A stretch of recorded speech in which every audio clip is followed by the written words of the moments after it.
கிறிஸ்துவுக்குள் அன்பான கர்த்தருடைய பிள்ளைகளே, இன்றைய வேத வசனமும் ஜெபமும் சங்கீதங்களின் புஸ்தகம் 118 சங்கீதம் 21 வசனம். நீர் எனக்கு செவி கொடுத்து எனக்கு இரட்சிப்பாய் இருந்தபடியால் நான் உம்மை துதிப்பேன். என் அன்பு கர்த்தருடைய பிள்ளைகளே, நாம் ஏன் கர்த்தரை துதிக்கணும்? ஏன் கர்த்தரை ஆராதிக்கணும்? ஏன் அல்லேலூயா அதிகமா சொல்லணும் என்று சொன்னால் ஏராளமான காரணங்கள் இருக்கிறது. சங்கீதக்காரன் அதைத்தான் எழுதுகிறதை நாம் பார்க்க முடிகிறது. கர்த்தரை துதிப்பதற்கு 1000க்கு மேல காரணங்கள் இருக்கிறது பிரியமானவர்களே. ஏனென்று சொன்னால் அவரை துதிப்பதே அவர் விரும்புகிறார், அவரை உயர்த்துவதே அவர் விரும்புகிறார். என் நாமத்தை பிரஸ்தாபப்படுத்துகிற அப்படின்னா துதிக்கிற, அவர் நாமத்தை உயர்த்துகிற. சங்கீதக்காரன் சொல்லும் போது கர்த்தரை எக்காலத்திலும் நான் ஸ்தோத்தரிப்பேன், அவர் துதி எப்போது என் வாயில் இருக்கும். ஏன் அப்படி சொல்லுகிறார்? அவர் எனக்கு செவி கொடுத்து எனக்கு பாதுகாப்பா இருந்தபடியால் நான் உம்மை துதிப்பேன். ஏன் என்று சொன்னால் இந்த நாள் வரைக்கும் கர்த்தர் என்னை அவருடைய கரத்து நிலையில மூடி எனக்கு பாதுகாப்பா இருந்தார். தேவனுடைய பிள்ளைகளே, நன்றாக அறிந்து கொள்ளுங்கள், கர்த்தரை துதிப்பதற்கு யோசிக்கவே கூடாது.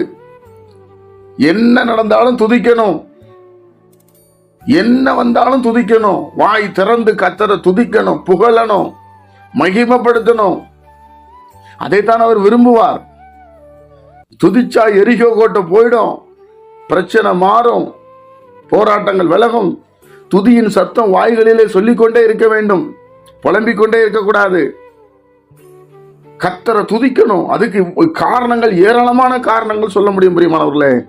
அதனாலதான் அவர் எழுதுறாரு, நீர் எனக்கு செவி கொடுத்து எனக்கு ரட்சிப்பா இருந்தபடியால் நான் உம்மை துதிப்பேன். ஆமீன். என்னுடைய பிள்ளைகளே, கர்த்தர் நம்ம ரட்சிப்பு இல்லவா? ஒவ்வொரு நாளும் பாதுகாக்கிறார் இல்லைங்க, அதான் துதிக்கணுமா. துதிச்சு பாருங்க, அவருடைய பாதுகாப்பு இருந்து கொண்டே இருக்கும், நம்மளை ஆசீர்வதித்துக் கொள்வார். தேவனுடைய பிள்ளைகளே, நம்ம ஆண்டவர் ரொம்ப நல்லவர். நான் உண்மையிலே சொல்றேன், அவர் ரொம்ப நல்லவர். நான் துதிக்கிறேன். இயேசு ரொம்ப நல்லவர்.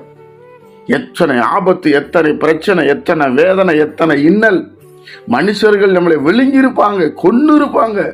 ஆனாலும் கர்த்தர் நமக்கு அரணாயிருந்து பாதுகாப்பா இருந்து நம்மளை நடத்தினார்லாம்.